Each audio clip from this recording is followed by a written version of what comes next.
Alright there guys, and welcome back to another video.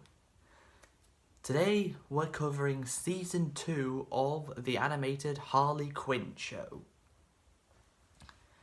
We covered Season 1 last week and we left off with the Joker rising his hand out of some rubble after his tower fell down.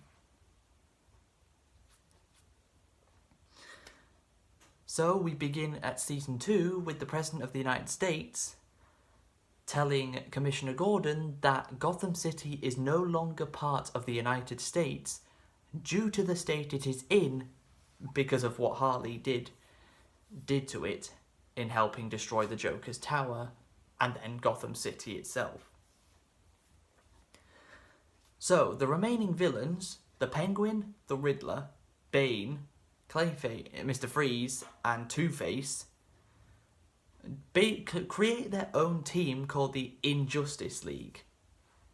Get it? Because it's the Justice League is the heroes, Injustice League the villains. It's a clever play on words, and injustice is a word that is very, very much associated with the Batman universe anyway.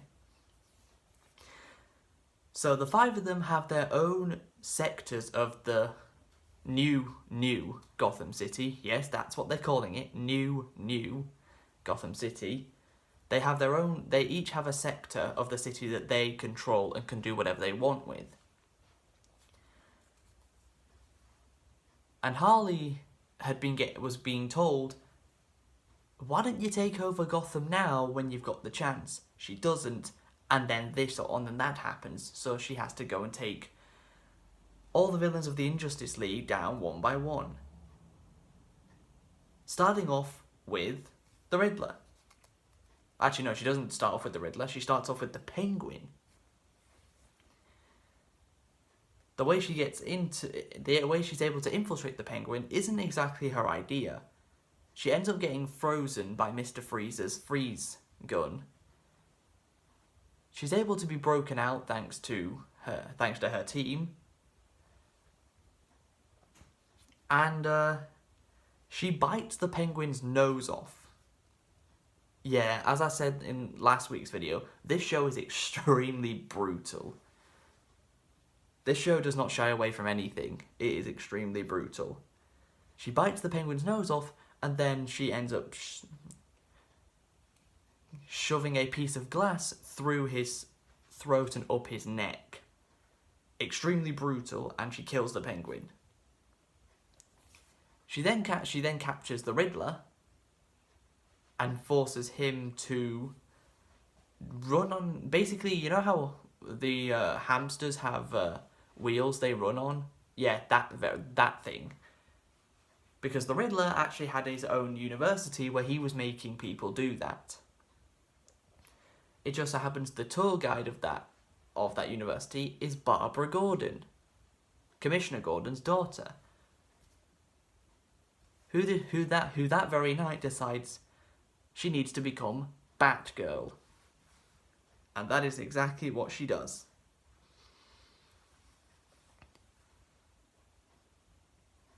So Harley captures the Riddler and forces him to do what he was forcing other people to do. He then escapes later on in the show because Dr. Psycho threw a bunch of body oils at him. So the Riddler put them all on to slip out of the belt he is strapped to. So there's Dr. Psycho being an idiot again. You love to see it. So next up, Harley has to take down Mr. Freeze. But how does she get into his ice lair when rocket launch her bat, kicking it, punching it, shooting a rocket launcher at it? None of that works. She needs a flamethrower. It just so happens that the idiot Mr. Freeze goons reveal exactly where it is. At the Gotham Museum. So Harley makes her way down there, but realizes, how the hell do we even get to it? This is where we need the help of the only female Batman villain who hasn't been called upon yet. we've got Harley, we've got Ivy. The only one that's left is Selina. And who is Selina? Catwoman. So, Catwoman joins the party, and they all sneak into the Gotham History Museum. But not only that, Kite Man comes along for the ride, just because there just so happens to be a... There just so happens to be an engagement ring with a leaf on it that Kite Man wants to give to Ivy. So he comes along for the ride, even though kites are like the worst thing to bring to a very high security museum.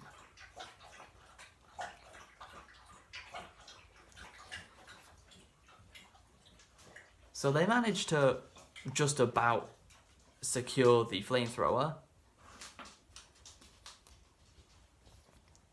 And Selina decides to steal the leaf ring off of Kite Man without him even knowing, because that's what Selina does. She's a cat burglar. This is her thing. But they do manage to secure the flamethrower, head back to Mr. Freeze's lair, and open a hole. That sounded quite wrong, but it actually makes sense because that's exactly what Harley drew. Now you're thinking, okay, they'll use the flamethrower to draw a pee-pee as the opening of the ice lair. Not quite. Instead, Harley draws the female reproductive organ that is needed in order to create babies. As she says, it's always guys drawing pee-pees. It's very sexist, and you know what? It was quite funny, but they also turned it into a funny situation where they run out of fire. And Dr. Psycho rightly points out, if you weren't too focused on creating your art as the door, we'd still have some fuel left in there. So they head into Mr. Freeze's lair, and Harley makes a big fatal error here. She thinks Mr. Freeze is lying about his wife's rare blood condition, her rare blood disease. So she frees Mr. Freeze's wife from the ice, which means she's on the verge of dying now. So Harley has to call up Ivy, and she's got to leave Kite Man without that straight away to get herself over to make a cure for Mr. Freeze's wife. And Mr. Freeze actually does something very honourable here and sacrifices himself, because the cure transmits Mr. Freeze's blood, which is okay, into Nora, his wife, which will allow her to survive. So yeah, even though he's a supervillain, Mr. Freeze does something quite honourable, which nearly didn't go well because Harley thought Mr. Freeze froze his wife for his own selfish needs, when he was actually doing it to make sure she didn't die.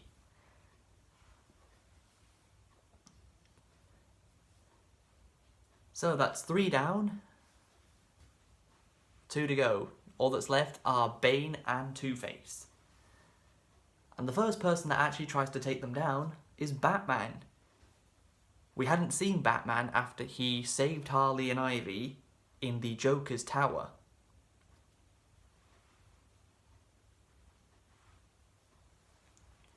But it was revealed that, of course, Batman didn't die.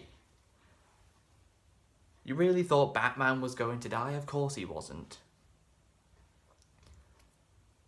So Batman goes to take on Bane, just like he did in The Dark Knight Rises. And the result is actually quite similar to what happens in The Dark Knight Rises. Bane just kicks his ass. So Batman has to flee, and return to the Batcave, as Alfred tells him, "You're not in the capable fighting condition that you need to be in, Master Bruce." Batman, adamant that he needs to go out there and stop the villains, despite he physically can't do that.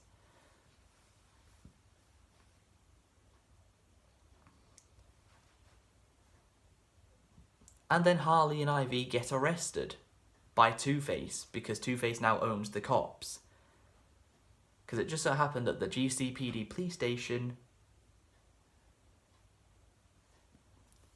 happened to be located in the area that Two-Face took over. So Harley and Ivy are put into this pit with Bane. It's like an even more depressing version of Arkham. But that does not stop Harley and Ivy making their way out. Because luckily, Ivy managed to find a plant to use in order to escape. And Harley is even willing to sacrifice herself from this to let Ivy survive. But Ivy ain't gonna let that happen, so she saves Harley and gets them both out. So in a spur of the moment, the adrenaline is pumping that they've just escaped. Harley and Ivy share a kiss. Right behind Kite Man's back. Poor Kite Man, what did he do to deserve this? But the thing is, from that moment on, Harley could not get that out of her head. So she even ended up having her own catchphrase. "I'm Harley Quinn, I'm crazy, I kiss people at random." And then starts doing it to King Shark, Clayface, even Dr. Psycho. Basically, she cannot escape the feeling she has for Ivy now because of this.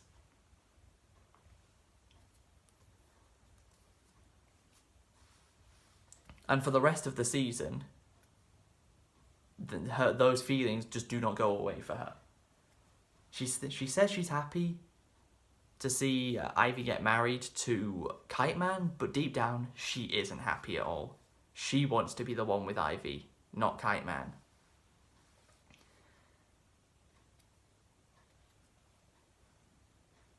And Bane also never really makes it out of the pit.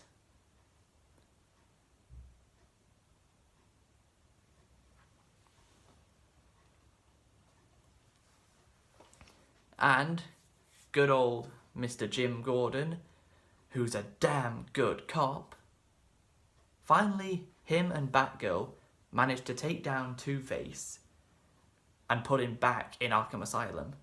Not only that, but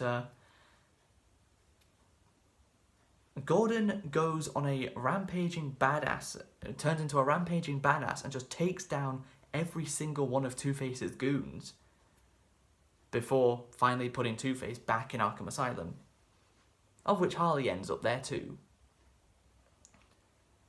And the only reason she gets out is because Two-Face tells her that Commissioner Gordon is going to be at Ivy's wedding trying to crash it and arrest everyone there.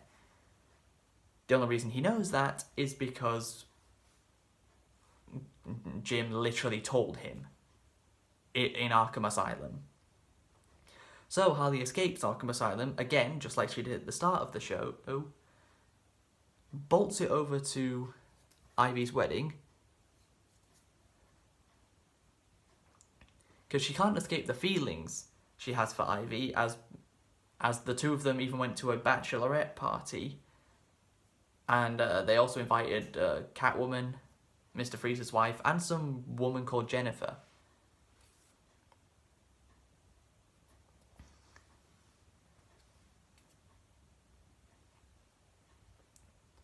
And Ivy and Harley banged two nights in a row behind Kite Man's back, while he was having to listen to Clayface's ramblings about acting the whole time. In between all of this, some demons from a guy called Darksider were put into the world because Harley killed an old lady. Dr. Psycho and the Riddler then team up against Harley to try and use the demons for their own sake.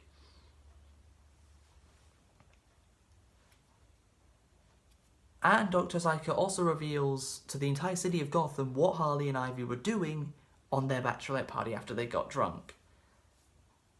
And Kite Man even has to see it. The woman he's about to marry is banging someone else.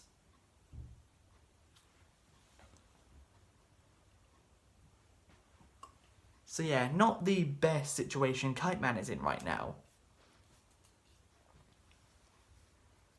And the way these demons are taken down is the Justice League.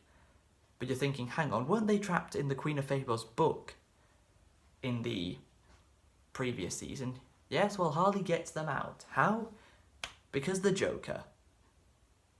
Something I didn't mention up until now is the fact that the Joker basically became this suburban stepdad and forgot all about his life as the Joker.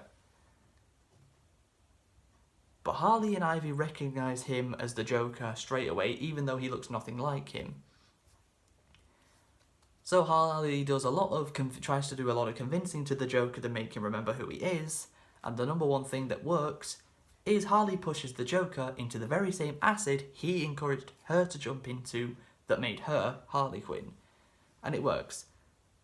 But then the Joker just decides to stay as the suburban father that he is. He has become. He just chooses to stay as a stepdad, despite looking like the Joker again. So the wedding begins, and Commissioner Gordon tries to crash it, just like Two-Face said he would. Harley manages to save Ivy and Kite Man, but as they're doing the wedding vows, Kite Man puts all of his passion and heart into the vows, whereas Ivy doesn't, and Kite Man is fully aware of that. And he says to Ivy, I do want to get married to you, but I know you do not feel the same. So he chooses to leave, which allows Harley and Ivy to get into the just married car, drive off into the sunset together, including driving through Clayface while he's singing, and the two of them embrace in one final kiss, a much more romantic one, and the show ends with the words, "The End." With a question mark, because this is not the end of the show. There was a third season that was confirmed over a year ago, back in September of last year, and there was a trailer just last month released for it, saying that it will 100% be released sometime in 2022, and Harley even personally came on the screen to tell her herself. So yes, Harley Quinn Season 3 will be happening in 2022 at some point. Will I be watching it? Definitely. Will I be covering it here on the channel next year? Probably. But yeah, what do I think of this show? I love it. I think it's hilarious. It's funny, it's brutal, and it has great action, and Harley Quinn, as I told you in the previous video, is my favourite DC villain of them all. So that is going to be it for this video. I hope you guys have enjoyed. If you have, please be sure to leave a like, subscribe if you're new, and I'll see you guys for my final 4 videos in December. But until then, catch you later.